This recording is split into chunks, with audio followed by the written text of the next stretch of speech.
De retour sur le plateau, on est en direct jusqu'à 17h. Team Game One, vous faites l'émission avec nous à tout moment. Vous pouvez réagir sur les réseaux sociaux et on accueille Thomas Grelier qui est avec nous. Ça va Thomas ? Ça va très bien, merci, bonjour à tous. Attention, très attendu par les téléspectateurs. On a reçu un tweet d'ailleurs, tiens. Déjà, ça commence tout de suite. Tweet de téléspectateur ou téléspectatrice avec Julien qui dit « Je voudrais être le meilleur dresseur, je peux même m'éclisser de mon poste de travail pour chasser les membres de Game One. » Pour dresser des Pokémon, pourquoi pas. Donc on précise pour les téléspectateurs qui viennent de découvrir Team Game One, Thomas Grelier, il a travaillé dans le passé pour plusieurs éditeurs de jeux vidéo américains et japonais. Et avec toi, on essaye de décortiquer un petit peu l'actualité du jeu vidéo, ce marché, avec ton expérience, ton regard et le regard aussi de la Team Game One. Alors, c'est simple, là en ce moment il y a beaucoup d'annonces, il y a beaucoup de choses qui sont en train de se passer, notamment du côté de PlayStation. La semaine dernière, ils ont annoncé en même temps la PS4 Slim et la PS4 Pro, une console qui permet de lire des jeux en 4K, des vidéos en 4K, mais qui n'est pas forcément équipée d'un lecteur Blu-ray 4K. Comment tu analyses cette stratégie de la part de PlayStation ? Alors, je laisse à Anne tout le loisir de décrypter le 4K, le UHD, tout ça. En revanche, sur la console en elle-même, c'est très intéressant parce que là, on constate vraiment une évolution dans le marché des consoles de jeux. On avait l'habitude d'avoir des architectures fermées. Là, on a la confirmation que maintenant, ce n'est plus le cas. Les constructeurs prennent des risques et proposent des versions évoluées d'un produit déjà existant. Quand tu dis fermé, c'était avant, on achetait une console. Pendant 7 ans, on avait à peu près la même. Il y avait des versions slim, c'était à peu près la même puissance. Et là, on a des consoles qui sont de plus en plus puissantes. On va dire, cette année, il y en a qui sont plus puissantes. Un peu comme fait les constructeurs de smartphones, c'est un peu ça. Complètement. On est d'ailleurs vraiment dans la logique. C'est une impulsion qui a été donnée par Apple, à raccourcir ce qu'on appelle les cycles de vie des produits, avec un nouveau téléphone tous les ans. Alors, nouveau, la dénomination est peut-être un peu galvaudée, mais en tout cas un nouveau modèle tous les ans. Je pense que les constructeurs, Sony en particulier, s'en est inspiré en disant nous aussi on peut raccourcir les cycles de vie, ça veut dire plus de profit, avec des consoles à un rythme plus régulier. En revanche, on se retrouve face à une console qu'il est très difficile de décrypter, je trouve, parce que moi-même, qui suis pourtant assez spécialiste comme vous tous, très bon, merci. J'avoue que j'ai encore beaucoup d'interrogations sur comment vont gérer les développeurs ce type de transition. Qu'est-ce que ça va donner exactement comme rendu amélioré sur les jeux? Ces questions, Sony va devoir les éclaircir très rapidement. La conférence de presse, c'était terrible. On s'est fait chier comme jamais. Ça a duré 45 minutes. On a l'impression que ça a duré 2 heures. On a l'impression d'assister à un cours de technologie. On nous expliquait le Blu-ray, le HDR et tout. C'était chiant comme la mort. Il y a un mec qui a tweeté un truc très drôle. Il y avait une ambiance de merde en plus. Il y avait 4 journalistes dans la salle qui applaudissaient mollement. Et un mec qui a tweeté un jour, j'ai fait une roulade un peu ratée. J'ai eu plus d'applaudissements. C'était vraiment ça. Après, voilà, ils ont présenté surtout des technologies. C'est pénible, c'est technologique et ça ramène les consoles au niveau du PC. C'est-à-dire, ce qui est chiant dans un PC, c'est que tous les 2 ans, tu es obligé de rajouter une carte graphique, de la mémoire, tout ça. On est en train de faire la même chose aux consoles. Et moi, je trouve pas que ce soit une évolution. Microsoft avait dit le dindon.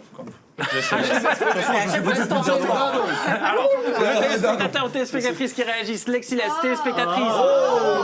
Et Thomas Grelier de plus en plus beau, il faut se l'avouer. Ouais, mais il est marié. Attention, Lexi. Non, mais ça doit être ma sœur qui a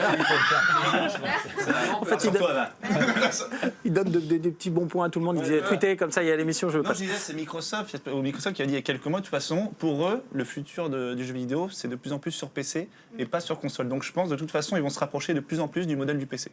C'est le Xbox Anywhere qu'ils ont lancé, mais aujourd'hui les jeux Xbox One sortent en même temps sur les PC sous Windows, ce qui n'était pas le cas ces derniers temps. Là désormais tous les jeux comme Record, on va en parler dans quelques temps, il sort cette semaine sur PC et Xbox One. Un autre téléspectateur ou téléspectatrice, Blue de Crest, qui dit est-ce que les PC gamers peuvent rivaliser et prendre le dessus sur les consoles? Techniquement, c'est déjà le cas. Puis niveau puissance ou utilisation, on perd de quoi? Parce que c'est différent. Est-ce qu'il y a plus d'utilisateurs de console ou de PC? C'est ça le truc. En fait, ça dépend des jeux quand même. Oui, bien sûr. Ouais. Non, mais le PC aura toujours, je pense, un temps d'avance sur la console d'un point de vue puissance pure. Après, on sait tous que la puissance ne fait pas tout. Il faut aussi une interface.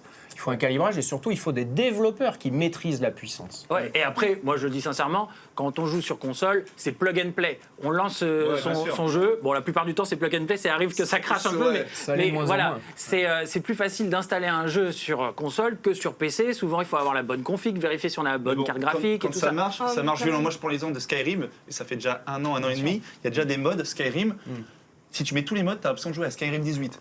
C'est un truc incroyable. Tu n'as pas besoin de PS4 Pro, etc. Donc, tu vois, Alors, rapidement, Anne, la PS4, elle propose de la 4K, donc ça, l'Ultra HD. Ça va changer quoi exactement? Potentiellement, c'est que, en gros, pour une même taille d'écran, on va avoir une définition plus fine, des pixels plus petits. Donc, qui dit plus petit, dit forcément du coup plus de finesse d'affichage. Et que ce soit pour les textes, on l'avait vu en fait lors du passage de la HD à la Full HD. Là, ça va être pareil puisque c'est 4 fois la résolution de la Full HD. Donc, on va avoir des jeux plus fins normalement. Maintenant. Moi, je vais finir juste sur la 4K. J'ai été surpris de voir que la PS4 Pro ne proposait pas de lecteur Blu-ray 4K. Chose que propose la Xbox One S, alors que la technologie Blu-ray 4K appartient à Sony. Appartient à Sony. Et c'est là où en fait je ne comprends pas cette stratégie, dans la mesure où d'un côté on a Sony Electronics qui te vend des télé 4K HDR à tout va, et des lecteurs Blu-ray 4K HDR à tout va, et que de l'autre côté, on a PlayStation qui fait partie de Sony aussi, et qui ne va pas justement t'obliger à avoir un lecteur 4K Blu-ray HDR pour profiter de ces Blu-ray vidéo. Donc je ne comprends pas trop en fait. Mais moi, je crois que j'ai bien fait de venir. Non, mais c'est vraiment quelque chose assez impressionnant parce que Alors toi, on va prendre le tweet du téléspectateur ou téléspectatrice et après Thomas va répondre. Soft Games qui dit bonjour la team, peut-on avoir la même qualité de jeu sur Xbox One S que sur PS4 Pro en 4K? Je vous remercie. Non, il me semble que la Xbox chose, One en fait. S ne lira pas les jeux en 4K. Les vidéos en 4K seulement. Vidéos en Mais 4K pas les seulement. jeux. Donc au niveau des jeux, ça va être un chouïa plus rapide, ça aura peut-être un peu plus de texture, je ne sais pas trop encore comment ça va se Sur le passer. framerate que ça va Voilà, jouer, ça va jouer comme ça, mais la Xbox One S ne sort pas de jeu en 4K. Alors, Blu-ray 4K qui n'est pas dispo dans la PS4 Pro, pourquoi? Je vais répondre. Je voudrais rebondir sur ce que vient de dire le téléspectateur. Ça illustre tout à fait la difficulté de compréhension de ces nouveaux modèles de consoles. Ici, il y a des joueurs plus qu'experts autour de la table, expert en technologie, un pseudo-expert en marketing. En tout cas, vous voyez ce que je veux dire. C'est très difficile de comprendre. C'est très difficile de comprendre ces nouvelles stratégies parce que même nous, experts de nos domaines, on a du mal à l'expliquer. On est obligé d'y revenir plusieurs fois pour que les joueurs comprennent. C'est vrai qu'il y a un flou, on reçoit énormément de questions de la part des téléspectateurs sur ces nouvelles consoles. Bien sûr, et ce qui est très important, qu'il y ait une règle qui est immuable en marketing, c'est que quand le consommateur ne comprend pas bien, il ne consomme pas. Sous-entendu, il n'achète pas. Donc il va falloir être très vigilant de la part de Sony et des autres acteurs sur ce sujet. Exemple de la Wii U, où les téléspectateurs et même certains journalistes, lors des conférences, ne comprenaient pas le principe de la tablette, comme quoi c'était une nouvelle console ou finalement juste une nouvelle manette et tout ça. Et au final, on connaît le succès de la Wii U qui n'a pas égalé celui de la Wii. Tout à fait. Pour en revenir à la stratégie de Sony, ce qui est très intéressant, et Anne l'a très bien dit, c'est qu'il y a une espèce de différence stratégique, une espèce de paradoxe entre à l'intérieur même de Sony, quand tu as poussé la lecture des Blu-ray 4K d'un côté, mais pas de l'autre, en l'occurrence la division PlayStation. Ce qu'il faut savoir, c'est que le business model de PlayStation, il est très clair, comme celui d'Xbox, c'est de s'affranchir du support physique à moyen terme. Ils ne veulent plus de jeux sur disque dans les 5 ans. C'est pour ça qu'ils ont investi dans le cloud gaming. Évidemment. Et qui marche aux États-Unis sur les jeux PS3. Et alors pourquoi cette stratégie-là? Puisque c'est ça qui amène toute la rétribution, tiens, d'Apple notamment. Toute cette rémunération, elle vient de là. Pourquoi ils veulent faire ça? Tout simplement pour plus qu'il n'y ait de revendeurs de jeux vidéo. Parce que s'ils maîtrisent la vente directe à nous, consommateurs du contenu, eh ben, ils gagnent 30% de profit en claquant des doigts. Ah, c'est juste de l'argent? C'est juste une question d'argent? C'est souvent la raison qui se cache derrière. C'est dommage, ce serait juste de l'argent, c'est un peu dommage. C'est aussi une interface améliorée, utilisateur, un lien direct avec le développeur, le consommateur, tout ce que tu veux. Mais avant tout, il y a une raison financière. On rappelle qu'aux États-Unis, le PlayStation Now est déjà disponible. On peut jouer à des jeux PS3 sur sa PS4 ou sinon sur son PC. C'est désormais disponible sur PC. On peut jouer à des jeux PS3 sur son PC par le biais du cloud gaming, avec un abonnement bien entendu. On a un tweet de téléspectateur avec Caro, téléspectatrice, qui dit « Et nous les consommateurs dans tout ça, comment choisir parmi toutes ces versions? Changer tous les ans, on n'a pas le budget. » Alors, ça c'est une bonne question, parce que là aujourd'hui, moi je pose la question à la Team Game One. Vous avez tous une PS4, qui veut craquer pour la PS4 Pro? Sincèrement. En fait, moi je vois des articles qui disent la liste des jeux qui seront améliorés avec une PS4 Pro, il y aura du Final Fantasy XV dedans par exemple. Donc toi tu veux Et là je me dis, mais est-ce qu'il faut l'accompagner avec une meilleure télé? Enfin, je me pose ce genre de questions, tu vois. Et je me dis, si j'ai pas une meilleure qualité de télé, alors est-ce que la PS4 Pro sera vraiment. Moi, j'ai pas la télé compatible 4K pour l'instant, mais je veux une PS4 Pro. Voilà, Il j'en y a veux plein de une. Je veux questions. changer de télé aussi. Il y a plein de questions qui se posent au final. Est-ce que ça va être. Le caprice. Est-ce que ça va être un Ne fais pas budget, l'enfant. Arrête tes caprices. Alors, en tout cas, Kayane est tenté. Kittis, Non, moi ça m'intéresse pas. Je sais pas, ça m'a pas vendu du rêve. Et, toi, tu gardes tes consoles telles qu'elles sont. Bah oui, au Ok. final je peux jouer et c'est tout ce que je demande. La 4K, je m'en fous. Et enfin, même pour faire de la compète, la 4K au final, c'est pas du tout utile. Aucun intérêt. Ouais, il n'y aura pas de compète en 4K d'ici Bah oui, quelques années. c'est de toute pour façon. ça. Genius, toi, tu veux changer ou pas? Franchement, j'ai ma PS4 uniquement, allez, on va dire, pour les jeux de baston, on les exclut PS4, mais moi j'ai mon PC à côté. On a tout sur PC, on a Steam, tout est déjà ultra optimisé, il y a déjà les modes, on peut jouer à des jeux, clavier souris, manette, on peut déjà tout faire sur PC. Donc honnêtement, avoir une PS4 Pro, pour moi, Pas je vois d'intérêt. Non, je vois pas. Et toi Et les gens disent que c'est cher d'avoir un PC comme Marcus. que je touche. Mais parce que- Voilà, mais au final, racheter une carte graphique, pas forcément 900 € tous les ans, ça permet d'avoir déjà un truc 10 fois mieux à chaque fois. Enfin, 10 fois mieux, Il faut avoir j'exagère. quand même. Ouais, mais bon, au final, une tu petite vois, installation. elle coûte combien la PS4 Pro? Tu vas racheter tous les ans une PS4, une console. C'est 400. Ouais, 400 euros, comme je l'avais annoncé. 400 €, ouais, c'est vrai. sur le ton. Et on dira quand il y a une conférence, il te tweet, Thomas, à chaque fois, vous suivez-le sur son compte Twitter, il le dit, bah j'avais raison en fait. Voilà, tout simplement, je l'avais dit. C'est sa phrase, elle a jamais raison. Marcus, toi, t'es tenté ou pas par la Alors, PS4 c'est Pro? super dur de répondre à cette question. J'étais à Fréjus ce week-end, on rencontre beaucoup de spectateurs. Il y a une petite famille, ils sont venus me voir. On ne sait pas quoi faire. PS4, PS4 Slim, PS4 Pro. Est-ce qu'on attend que ça sorte? Qu'est-ce qu'on fait, quoi? Et je ne sais pas quoi leur répondre. Franchement, honnêtement, je ne sais pas tellement. Pour moi, le truc que j'ai retenu et qui me paraît important, c'est la taille du disque dur, en fait, dont on n'a pas trop parlé, qui est à 1 Tera, je crois, sur la Pro, mais ils ont pas, sur la Slim, ils n'ont pas précisé. Non, mais ça sert à La rien, le taille disque du dur, disque tu peux le changer. Oui, mais c'est chiant. Non, mais C'est pas attends, la portée de tout tu le ne dois monde. pas commencer à ouvrir ta console comme un PC. Donc, si la PS4 Slim a un disque dur un peu plus performant que celui de base de la PS4, ça vaut peut-être le coup d'aller viser ce milieu-là, qui me paraît pas mal, si on n'a aucune des 3 consoles. Si on a déjà la console, je pense que ça vaut pas le coup d'aller investir sur les autres pour le moment. Et puis, c'est tellement cher, faut pas oublier le prix quand même. On arrive à des prix tellement élevés. La différence entre les deux, si c'est juste pour avoir un graphisme un peu plus fin, c'est vraiment du luxe de rajouter 100 € de Ah, plus. ça c'est sûr, pour ça. c'est un peu Donc plus du ça luxe. dépend de ton Alors, budget, ça dépend de tellement de choses. On va Je prendre ne la sais pas quoi réaction des répondre. téléspectateurs C'est au et cas après par cas, Anne va réagir avec X par... Bon, vous avez compris. Que va-t-il se passer pour les possesseurs de la PS4 simple si les jeux sortent en 4K pour la PS4 Pro? Non, Ouais. les jeux sortent sur les 2 résolutions potentiellement en fait. Voilà. Enfin, moi, c'est ce que j'ai compris. Hein. J'ai Après, la compris que- meilleure expérience Voilà, de jeu, c'est que- elle et est ça- sur PS4 Pro, mais vous aurez vos jeux de façon de toute façon. classique. Alors c'est justement sur ça que je voulais réagir et Thomas le disait tout à l'heure sur cette stratégie qui ressemble énormément à la stratégie smartphone. C'est-à-dire que potentiellement, tu prends n'importe quel smartphone actuellement, un smartphone, même un smartphone à 200, 300 balles, il t'offre une bonne expérience utilisateur sur des usages donnés. Après, maintenant, effectivement, si tu veux le top du top, tu vas prendre un smartphone à 800 balles. Donc un iPhone, un Galaxy, etc. Avec la Et ben meilleure là, c'est pareil. expérience. Et là, c'est exactement pareil. C'est-à-dire que potentiellement, avec une PS4, tu as ton expérience de jeu qui est très bien, tu vas t'amuser avec. Mais maintenant, si toi, tu veux le top du top, bah, à ce moment-là, bah, tu raques. Tu Alors, payes. je précise, on parle de la PS4, mais c'est le cas aussi chez Microsoft, parce qu'à l'E3, ils ont annoncé le projet Scorpio, qui va arriver dans quelques temps, mais il y a aussi la Xbox One X, la Xbox One S qui vient de sortir avec le fameux lecteur Blu-ray 4K.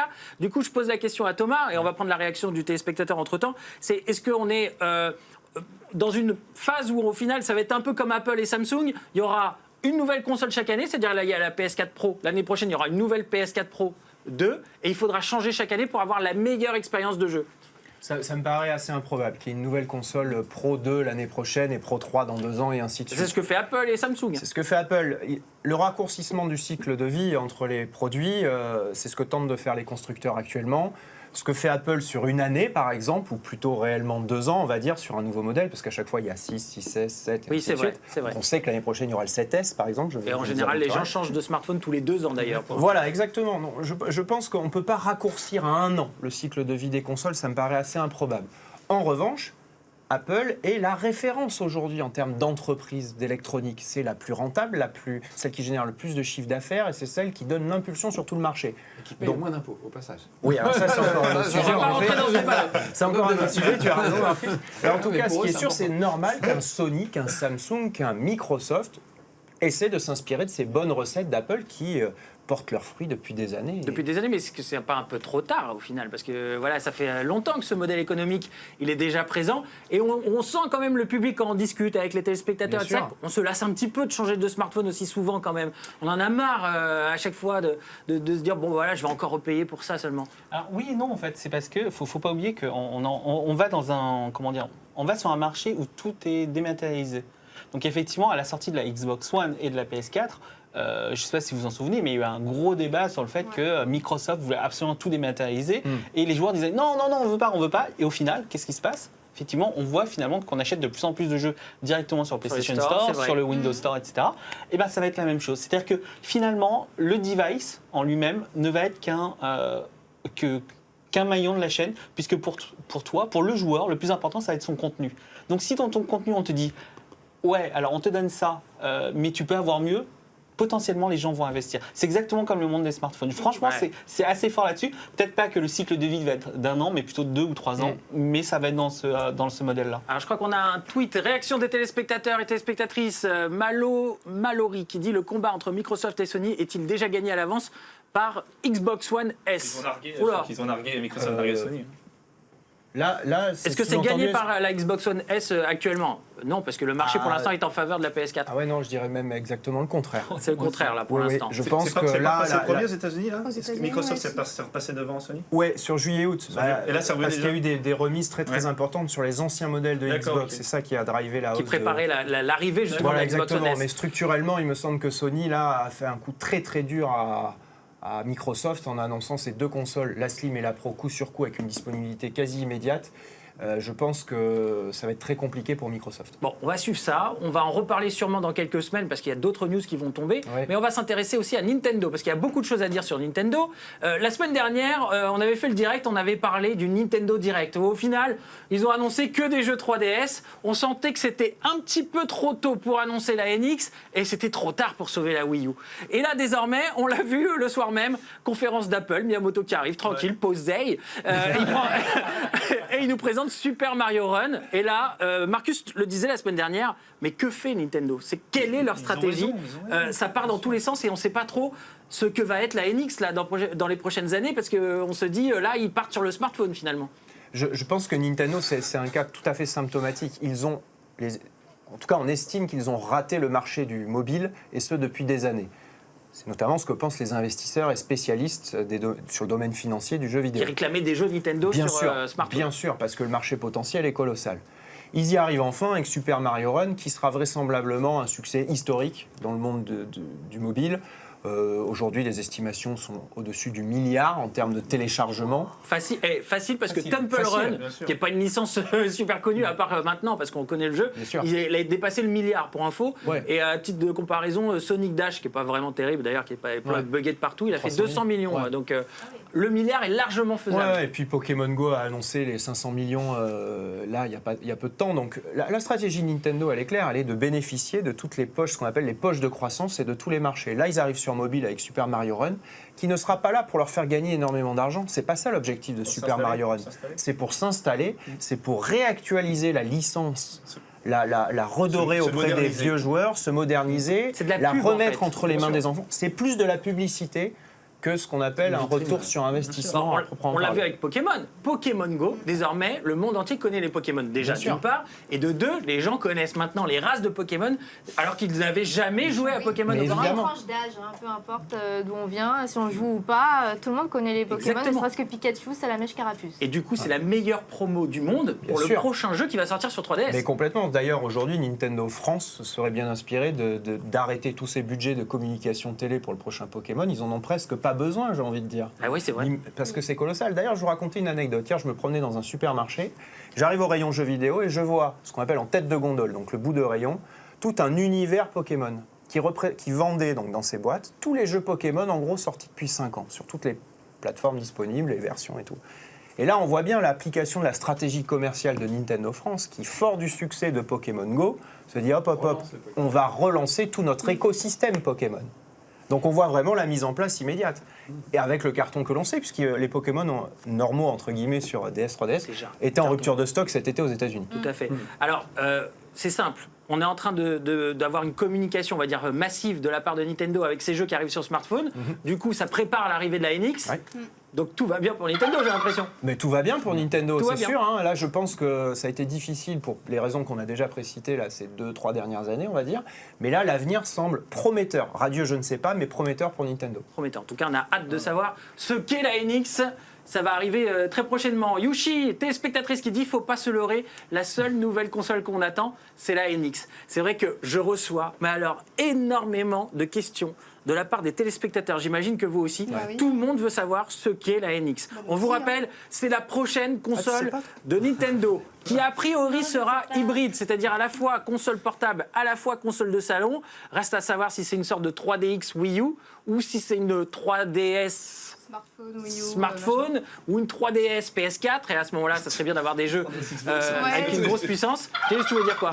Encore une fois, je sais que cette fois, je parlerai avant, monsieur. Il y a des ventriloques qui fait d'un coup. Ça lui laisse le temps de réfléchir à la Qu'est-ce que réponse. sera la NX, c'est très important, mais surtout, quels seront les jeux? Encore une fois, on attend des jeux d'éditeurs tiers, pas seulement des jeux Nintendo. Voilà, c'est ça qui est important. Et pas les vieux pots dans lesquels on Voilà, fait- Mais, on met les meilleurs mais, jeux. là, on va prendre la réaction du téléspectateur et après Thomas va nous dire forcément quelque chose par rapport à ça. Philippe Orlandini qui dit je suis curieux de voir cette NX, mais je pense que Nintendo a une carte à jouer face à la concurrence de Sony Surtout, et oui, Microsoft. c'est pour ça que je parle des Est-ce que tu es jeux. d'accord avec ça, Thomas? Oui, je suis d'accord, parce qu'en fait, là, c'est en termes marketing, on appelle ça les chasser sur un autre segment de marché. Sony et Microsoft sont sur le même segment aujourd'hui. Nintendo vise un autre segment. Donc déjà, en concurrence frontale, ils sont un petit peu plus tranquilles que le sont les deux autres acteurs. Donc oui, effectivement, ce téléspectateur a raison. Il y a un vrai potentiel pour la NX avec son positionnement très particulier que l'on va découvrir dans les jours à venir. Alors toi, tu dis que ça va arriver dans les jours à venir. Ouais. Tu penses que ça va arriver là dans le mois de septembre-octobre? Septembre, même septembre, je dirais. Attention parce qu'en général, quand il dit quelque chose, ça arrive jamais, vraiment. hein. Non, mais je peux me tromper, mais moi, je le sens bien. Moi, je fais le scénario idéal. Il y a eu Pokémon Go. Il y a eu Super Mario Run qui va arriver là très prochainement en décembre. On aura entre autres Animal Forest et Fire Emblem qui vont Animal aussi être Crossing. déclinés. Animal Crossing ouais. qui vont être déclinés en version smartphone aussi. Oh, open space. Là, du coup, communication énorme pour Nintendo. Ils annoncent la NX qui permettra de jouer à toutes ces licences qui sont désormais mondialement connues. Et là, les ventes de la console qui explosent parce que justement, produit un peu hybride dans l'air du temps. C'est possible que ce soit le scénario idéal, ça, aujourd'hui? Pardon. Vas-y, Non, je t'en prie, je t'en prie. Allez-y. Ah non, mais politesse. Après toi. Ce qui serait complètement dingue, et d'ailleurs c'est marrant parce que c'est un indice, on peut l'interpréter comme une hypothèse. Nintendo arrive en force sur la conférence Apple. Il ne serait pas complètement délirant de penser que on puisse faire des choses sur le même jeu sur son iPhone qu'on le transporte après sur la NX. Tu vois, c'est pour ça que je ne sais pas. Je pensais exactement la même chose. Non, mais en fait, moi, j'étais en train de me dire que finalement, peut-être que la NX, ce ne serait pas une console hybride comme on pense. Ça va être juste une console de salon, sauf qu'effectivement, il va avoir un écosystème complet. C'est-à-dire que maintenant, en gros, et c'est là la force par rapport à un Sony ou à un Microsoft, c'est que je joue à Mario dans le métro, je rentre, je continue à jouer à Mario dans un autre monde, mais je reste dans le même univers. Et tout ça va tourner ensemble à chaque fois. Et c'est pas la même chose que jouer console portable, console salon. Parce qu'avec un smartphone, t'as pas la même accroche, t'as pas le même truc. Je sais pas comment dire, mais Avec un smartphone, c'est tout le temps dans la poche. Voilà, c'est que tu l'as T'es avec toi connecté et tu fais ton tout le truc. temps par le biais Et c'est, d'Internet avec ta data. Et donc, c'est pas la même chose qu'une console comme Ouais. la PS Vita qui doit se connecter à Internet. exactement. ou qu'on Et ça utilise change de temps en totalement temps. la donne, je trouve. Conclusion, Nintendo commence enfin à se bouger les fesses. Ouh, je pense que. Non mais attendez, je sais pas. non, Si, non, si, c'est en vrai. fait c'est pas ça, c'est que moi je suis content qu'on le dise ici, parce que souvent on dit que Nintendo va mal, je vois beaucoup d'articles de la part des journalistes qui disent ça va très mal chez Nintendo et tout ça, Ah, au final ça va très bien. Ça va Parce très que- bien. Mais sur Feignant, c'est pas que ça va mal. Non, ça va très bien et l'avenir s'annonce plutôt bon. On va répondre à quelques questions de téléspectateurs, on va le passer juste après, jingle. Je les ai surpris. On a des tweets de téléspectateurs et téléspectatrices. Vous réagissez, vous posez vos questions, on vous répond directement jusqu'à 17h. Les geeks du dimanche. Alors eux, ils ne jouent pas les autres jours de la semaine, ils jouent le dimanche. Attendez-vous le jeu Steep. Alors Steep, on vous rappelle, c'est un jeu fait par Ubisoft qui vous met dans des sports extrêmes avec le côté neige, machin et tout ça, connecté en ligne. Marcus y avait joué à l'E3. je crois. Ouais, moi j'ai bien aimé. Alors j'ai gardé un très bon souvenir de cette époque où on avait 1080 degrés snowboarding sur Nintendo 64. SSX. Cool Borders. SSX. Cool Borders. Cool Borders. Tu le fais bien. Il y a eu une espèce de vague comme ça de jeux de ski, de snowboard et tout qui était vraiment très sympa, qui est retombé en fait. C'est un peu comme les jeux d'arcade. Ça a fondu, quoi. Ça retombe et là je suis vraiment content de voir la neige a fondu, c'est ça. Surtout avec des vaches et de l'air. Et du coup, c'est rafraîchissant et c'est bien de faire un jeu comme ça. En plus, ça mélange le ski, le snowboard, le parapente, le wingsuit, etc. Toi, Donc tu c'est l'attends. un bon mélange. Ouais. Puis il y a un open space, un monde ouvert, un open world avec toute une montagne qu'on peut dévaler dans tous les sens, des fantômes de ton avatar qui va te permettre d'essayer d'améliorer les trajectoires. Tu peux créer des pistes et des épreuves pour les autres joueurs. Donc tout ça se partage en plus avec les réseaux sociaux. Franchement, ça Ça donne tente. super envie. Ouais, Ça tente qui complètement. d'autre le Est-ce que ça skip se là rapproche un petit peu dans le parapente de Pilot Wings? Tu te rappelles Oui et non. Pilot Wings, c'était vraiment hyper primitif. Là, c'est un poil plus Il y avait sophistiqué. le mode 7 quand même. Ouais. Ouais, le mode C'était 7. classique, C'est c'est de la- ça, c'est de la hein. vraie On va 3D, traiter le c'est mode pas 7 du- de primitif. Après, Je sais pas si c'est bien je faire. rappelle, c'est à l'E3, ils avaient présenté ce jeu. Et chaque année, Ubisoft présente le One More Game, c'est-à-dire le petit jeu en plus, qui est en général une super bombe atomique. Et bah là, c'était celui-là, c'était ce type. Moi, j'ai été déçu ce C'est jour-là. pas Je une me suis bombe dit. atomique, mais ça Ah oui, change mais et c'était c'est ça bien le qu'il One More tente. Game à la fin. Oui, mais c'est bien qu'il tente. C'est une surprise. Je trouve que c'est bien une surprise. Ça, franchement, on était Mais deg. chose en mode game, dégoûté. Ah non, franchement, je m'attendais à, je sais pas, un truc, un vrai truc quoi. Un vrai jeu, Ouais, un vrai jeu badass On quoi. tue des gens, Un quoi. Splinter Cell, Ouais, un on tue des gens. sympa quoi. Non, on était déçus. Moi, j'étais déçu. Ah ouais, Marcus. j'étais Je trouve ça bien. c'est bien. C'est bien, ouais, ça comme se un trouve. SSX. SSX en ligne. Ouais. Ouais, mais depuis combien de temps t'as pas vu un SSX? Moi, je pense qu'il faut, Moi, il ça faut, va. Pas longtemps, pas il faut longtemps. féliciter 4 ans. Ubisoft de prendre ce genre de risque encore aujourd'hui dans un secteur hyper concurrentiel qu'est le jeu vidéo, d'arriver avec une licence comme celle-là. Oui, bien sûr, on ne sera pas sur les dizaines de millions de ventes comme peut le faire la série Assassin's Creed, mais il faut aussi des productions de ce type-là, de prise de risque et différenciantes. C'est vrai, c'est vrai. Allez, autre question téléspectateur ou téléspectatrice.